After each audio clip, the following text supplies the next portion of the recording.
Trigger warning, iPhone audio peaking and implied self-harm. Never mind the lozenge in my mouth, I have a terrible cough right now. Hello everyone, I am here to show you guys the therapeutic effect of snakes and other animals that other people might not consider to be like emotional supports. So for those of you who don't know, my name is Val. I work with a lot of animals. I have a lot of experience with a lot of animals, and this kind of thing is honestly my passion in life. This is about Amber, my lesser ball python, who I've had for about 13 months, and she is 14 months old. This is her warm hide right now. As you can see, the thermostat, never mind all this. As you can see, her thermostat is at 89 degrees, it's set to 90, and we also have a cute little space heater there to keep the room nice and warm. Every time I take Amber out, I wash my hands because I work with other reptiles and a lot of them have mites. Take off her giant 75-gallon enclosure lid. There's Godzilla and Ghidorah over there. And while she is very alert right now, she is a very sweet baby girl who I believe is going into shed soon based on how detailed her scales are. Come here, Bubba. As you can see, she's not even freaking out, really. And while she's a little confused, she's not that stressed out or anything of the sort. I have this flower gripped. There we go. And there she is, next to me, of course. The lighting in here is terrible, but it can't be any worse than the lighting in the reptile room. So here is Amber. She is a very sweet little bean. She's like my little golden dragon because she's gold. Even though her colors are a little dull now because I'm very sure she's gonna go in a shed soon. Speaking of a stupid dog, that is Bruno, my poodle Yorkie dachshund mix. When most people think about therapy animals, they sure do think of a little cute bean like that. But what if I told you that something like this could also be a very effective therapy animal? Look at that belly.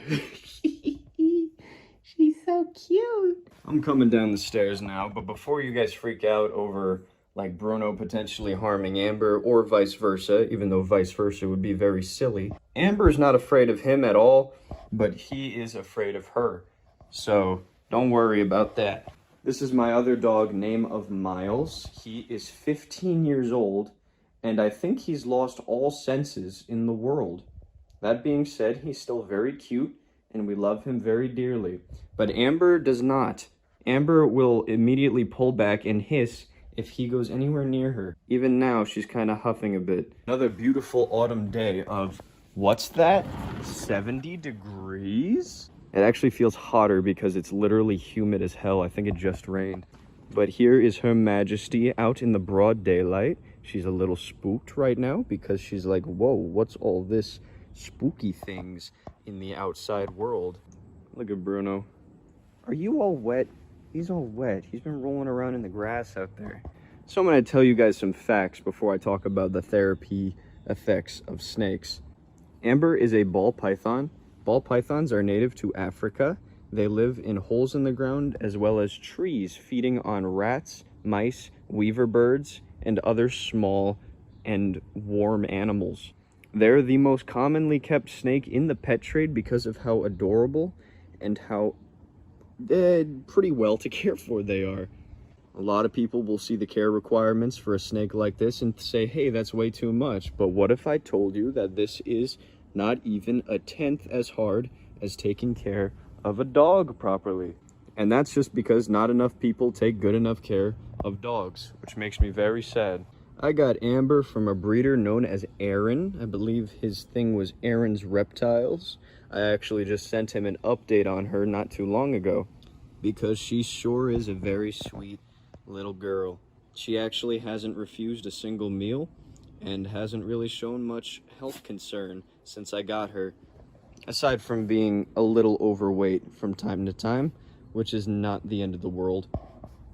And that's actually the case for a majority of snakes and reptiles in general. Aside from the really crazy ones, they are a lot easier to take care of than a dog or a cat would be. But because dogs and cats are so commonly kept, a lot of them are not met with the same care requirements as they should be. Whereas snake and reptile owners tend to be a more strict community when it comes to caring for them properly, because most of them really care about their animals, which is more than what can be said for a lot of dog and cat owners. Obviously, that's not to say that all snake lovers are good at caring for them, or that all people who care for them are good snake lovers. There's a lot of very corrupted breeders out there, but in general, since they're kept so much less, the info on them tends to be a lot more progressive. My therapist recently asked to see Amber in full, and I said okay, and then I brought her out. And he said that he would actually write a letter signing her as an official licensed emotional support animal, which is something that not just reptiles and snakes and cats and dogs, but almost any animal could actually be. I believe even fish can be written off as emotional supports, and that could be a very legitimate thing to be written as. Some people are like, oh no, you're going too far getting an emotional support snake or rabbit or chicken. And to that I say no. Those animals, as unorthodox as they could be a very valid therapy animal. And there's a lot of science to back this. Some hospitals and doctors around the world have started using snakes to actually help their patients. One hospital in London has actually started using corn snakes to help little fellas get over their trauma. It is shown that snakes can have an incredibly positive effect on people who harm themselves.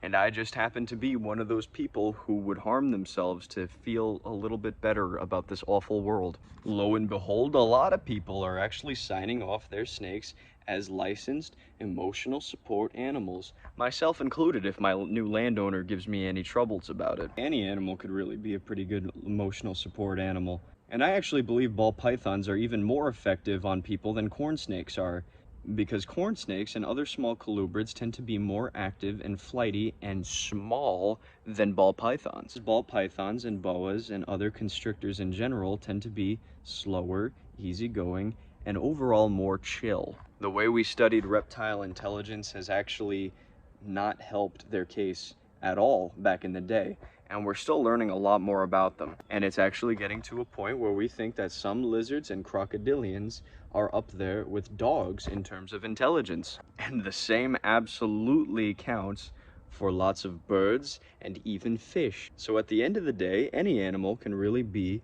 a good therapy animal for whoever wants to own one.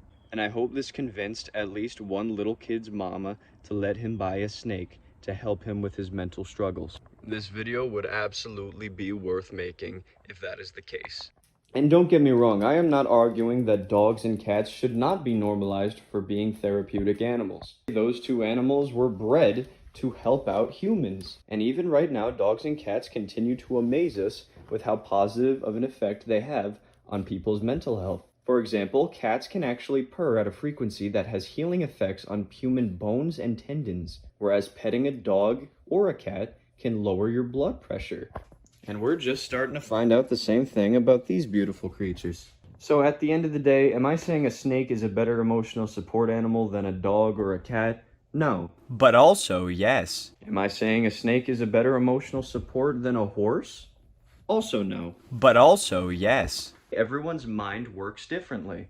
And while some people might be deathly afraid of these scaly boys, I am not. I love them with all my heart and would literally give my life for their conservation. I'm kind of rambling here, but I do want to emphasize how important it is, just how subjective all of this is. Some people prefer dogs, some people prefer cats, but other people can prefer a horse or a rabbit or a chicken or a snake. It really is your mental health that matters, and whatever affects that the best should be written off as legitimate. Just because boomers on Facebook say that a chicken can't be a viable emotional support doesn't mean that it's true. And the fact that my therapist is okay with writing a letter that she can have a positive effect on my overall health says something. Another thing that he said was actually bad for me was smite. That's right, folks, you heard it here first. He actually said that smite was having a negative impact on my mental health.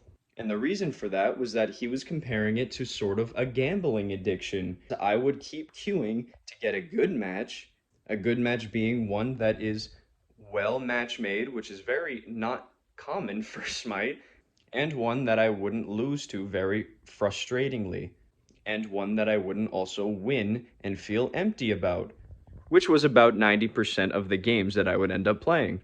If we play and lose and or get a bad game, I would want to keep queuing until I get a good game. If I played and got a good game that made me happy, I would keep queuing because I'm on the high now. And that's the same mentality that gambling addicts have.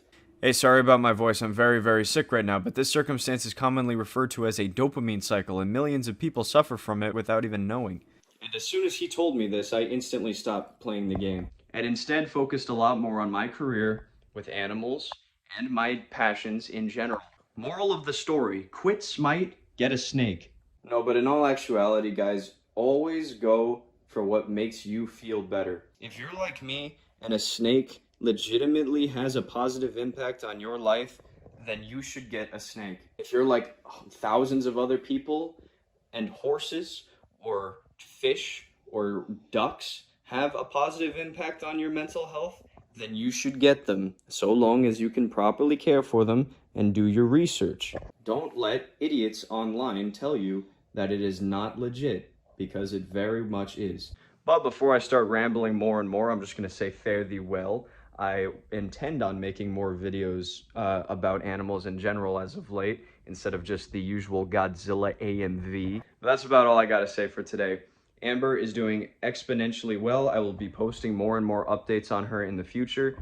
And I just hope you guys learned a thing or two about animals and their effect on people. I actually just reached 100 subscribers on YouTube as of yesterday, which doesn't seem like a lot, but I've been here since 2014, though I wasn't really trying all too much. I hope everyone here flourishes, and I hope my channel flourishes. And to do that, and in order to make this little bean happy and give her more rats, you should subscribe. No, for real, if you like it, and leave a comment if you so please. I'd also love to hear your guys' stories on unorthodox animals or even orthodox animals that have left a positive impact on your mental health. Hang in there, folks. You are loved and you are special. Amber says good night to all of you.